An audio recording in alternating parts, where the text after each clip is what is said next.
wala dara. voilà Guy Marius Sagna El Malick Ndiaye Assemblée nationale tey ñu def votre projet de loi bi nga xamante ne moo defaraat loolee di Assemblée nationale ak yooyu la fin du combat wala la fin d'une épisode. non c'est pas un combat parce que pour man c'est un processus. àdduna lépp processus la. xam nga dans toute organisation. Bon, nous à la base, nous qui avons fait du management, on te dit clé au succès dans les organisations, c'est d'abord avoir une bonne organisation. Pour avoir une bonne organisation, il faut avoir une bonne coordination et une bonne communication. La communication interne. C'est vrai que l'épisode Bob Dialna, Guy Marius Sagna avait fait une sortie. Sa sortie avait créé un tollé.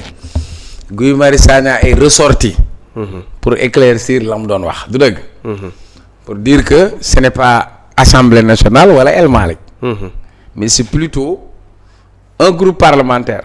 Maintenant groupe parlementaire c'est une entité politique. Entité politique bu nekk ak na mu organisé wu. Donc pour man le débat ne se situe pas à ce niveau. Aujourd'hui il s'agissait des réformes liées au règlement intérieur de l'Assemblée nationale. Chaque jour nga dégg Assemblée appel au règlement le règlement lii tu l'entends tous les jours. Maintenant règlement intérieur boobu processus la. Et pour man même dans une démocratie y a benn œuvre n'est parfaite. Il faut ñu parfaire ko ñoŋal ko gis nga bële passé ci biir assemblée majorité bi mayaat opposition bi pour mu yokk fu mu waxee. Mais loolu règlement intérieur dafa am fu mu yem ak fu mu tënku. Donc dans une organisation bu ñu déggoowee nag ci règlement intérieur. loolu day tax seen condition de travail loolu day tax ñu xam yan charte moo leen tënk ak ñoom nañ ci liggéeyee. Maintenant j'ai été très séduit par Tafsir Thioye. Tafsir. C'est mon grand que je respecte beaucoup. Je veux faire la révélation sur mon téléphone j'ai pas écrit son nom j'ai écrit coach Tafsir parce que bokk na si ñi ma tàggat xam naa ko c'est un cadre un brillant intellectuel mais un grand parlementaire parce que koo xamante ni def na 11e législature avec une très grande expérience tey Tafsir il donne même des cours même en dehors du Sénégal dans d'autres parlements ñu koy jël comme consultant mu leen di tàggat mais kàddoom bi mu yëkkati rek war na la ñu won état d'esprit bi assemblée bi am ça veut dire que une gestion inclusive c'est-à-dire beddi woo kenn mais Tafsir laa déggoon mu ne El Malick moo ñëw ne ko expérience bi nga am xam-xam bi nga am il faut ñu jëfandikoo ko. valoriser ko. ba tey mu bokk ci commission d'évaluation des politiques publiques. ba tey ñu boole ko ci commission ad hoc bi def le règlement intérieur de l'Assemblée nationale. moom mu toog tey ne leen ñëwoon na ci assemblée lu ëpp fukki at ak juróom am yoo xam ne bëggoon na ko ci ay changements. te boobu moom mu ngi woon ci ab majorité te majorité boobu defuñu ko woon. ba ñii ñëw tey fukki at ak juróom après teg jéego yooyu donc ça montre un peu que y a une volonté réelle de faire bouger les lignes. Donc pour man coow boobu amoon moo nëbb sax li nga xam ni mooy liggéey bu solo bi nga xamante ni moom lañ def donc pour man le mérite revient à El Malick. Parce que quand Tafsir qui est de l'opposition dit que moi je suis de l'opposition mais je félicite El Malick pour. taxawaay bi nga xam ne am na ko ak cette volonté bi nga xam ne am na ko. pour gën a organiser assemblée nationale ba mu dëppoo ak bëgg-bëggu askan wi et ce n'est pas la première fois tu as entendu Aïssata Tall Sall président du groupe parlementaire.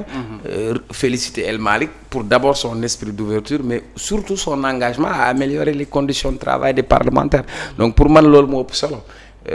nit ki loo nekk lu nekk war nga ko yeesal war nga ko defaraat ba mu gën a ñoŋ man loolu laa. Guy Marius qui rebondit sur la visite du PM en Chine. nee na le premier ministre yow pare ko Chine yow da ngay dugg Chine. man dem assemblée jàdd fee dem nii laay def waaw yaa ma gën a xam. ok man moom nii rek. waaw man noo def rek maa nga fa. man damay dugg fii. déggoo man foo jublu rek fekk maa nga fa. waaw mu ne le premier ministre Ousmane Sonko alors que ses prédécesseurs se sont toujours déplacés. Mais n'ont jamais voyagé. Lui et les patriotes voyagent sans se déplacer. Ce qu'on doit appeler voyage chez les dirigeants des peuples en Afrique, ce n'est pas d'aller dans un autre pays, mais d'avoir un nouveau regard sur son pays et le monde. Le plus important pour le chef du camp patriotique au Sénégal, qui est Ousmane Sonko, n'est pas, comme pour les dirigeants néocoloniaux, de serrer des mains de dirigeants non africains. Le plus important est de penser le Sénégal, l'Afrique et le monde en sortant du paradigme néocolonial et de la camisole de force impérialiste. Je suis persuadé qu'aujourd'hui, ce n'est pas Ousmane Sonko qui était le visiteur, c'est plutôt le dirigeant chinois qui a visité un Sénégal souverain et décomplexé en voyant et en écoutant le Premier ministre Ousmane Sonko. Moom Guy Marius Sagna lii mooy waxam nee na bi muy gis Ousmane Sonko kàddu yi muy wax il voit que c'est pas vraiment Ousmane moo voyagé mais c'est Xi Jinping qui a découvert un nouveau Sénégal. waaw waxin la dégg la laaj rek. parce que en allant vers les autres on fait découvrir à l'autre maintenant il y a deux portées sur le discours de Guy Marius Sagna, c'est-à-dire au-delà du tollé qu'il a suscité. C'est une façon de réaffirmer son ancrage et son soutien indéfectible à Ousmane Sonko. Moi, j'analyse politiquement. Guy est en train de montrer que malgré que mën nañu am ay xalaat yu wute wala ay gis-gis, il est en train de montrer son ancrage, si la bokk, son soutien indéfectible à Ousmane Sonko. Beneen bi dans son discours, ça revient parce que c'est son fil conducteur, c'est sa ligne quoi. Guy, quand il te parle d'impérialisme, il te parle de néocolonialisme. Donc, moom toujours, il est dans cette lutte perpétuelle de cette souveraineté, que l'Afrique puisse retrouver toute sa souveraineté, qu'il puisse contracter de nawle à nawle quoi. Comprendre que dans les partenariats. Beneen bi, c'est qu'il dit Ousmane Sonko vend la destination du Sénégal en fait et de l'Afrique. xam nga Mame Mbaye Niang nekk na ministre du tourisme mu dem gars yi laaj ko la destination Sénégal mu ne y a des animaux par exemple comprendre nga mais kii c'est comme responsable marketing pour vendre la destination du Sénégal et dans son discours ça revient parce que dans ses discours il dit il donne des garanties aux investisseurs pour leur dire que le Sénégal c'est un pays boo xamante ni l'investissement est sécurisé. Le Sénégal a une stabilité politique, le Sénégal a une stabilité institutionnelle. Le Sénégal a pris toutes les dispositions pour avoir des instruments de bonne gouvernance et de transparence. À travers son voyage, il montre à la Chine quel est le potentiel du Sénégal et de l'Afrique. Donc daf ko inverser, c'est-à-dire nekkul dem juste pour dem photo ñu bind ni photo nga wala nangam wala yaa ngi bërëb sàngam mais dem ngir jaay sa dëkk wane sa dëkk ba ki nga koy wan di ko jaay mu xam lu nekk sa dëkk donc wax la rek ak dégg quoi. xam nga nag man littéraire là donc voilà. Xi Jinping, le Sénégal mooy perle Afrique. Ça c'est voilà xam nga nag Sénégal jànq la quoi foofu laay waxee. On a le gaz, on a le pétrole. On a une vitrine démocratique et ça n'a pas commencé aujourd'hui. Je crois que on est une petite nation mais grand par ses hommes. Et si la Chine n'avait pas des intérêts au Sénégal, elle ne viendrait pas. Et puis moment bi dafa am yeneen enjeu yu ci laxasu parce que derrière la guerre bi nga gis en Iran, c'est des enjeux géostratégiques. Donc la Chine est dans cet positionnement. Parce que ça soit les Chinois, que ça soit les Russes, que ça soit les Occidentaux, un État n'a pas d'amis, elles n'ont que des intérêts. Et aujourd'hui, l'Afrique est devenue ce théâtre d'opération où chacun veut avoir un pied en Afrique. Maintenant, c'est aux Africains de comprendre cela, de ne pas être des victimes.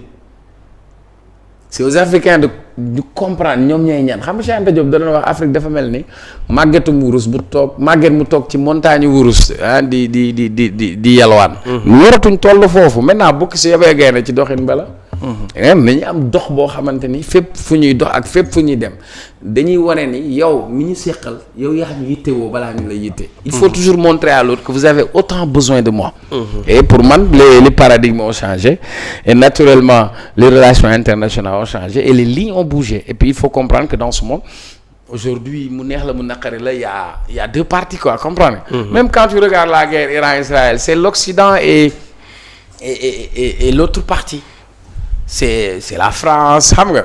C'est l'Angleterre, c'est les États-Unis, c'est Israël. De l'autre côté, c'est la Chine. De l'autre côté, c'est la Russie. Voilà, c'est comme ça que le monde bouge. Maintenant, il faut savoir que dans ces relations, ça va jouer le jeu et savoir tirer son épingle du jeu. Savoir tirer son épingle du jeu. Savoir où tirer profit. Voilà. ok vous êtes sur 313 digital chaque jour ma leen koy fàttali bu ngeen di seetaan ba ci yàgg bu leen fàtte aimer live bi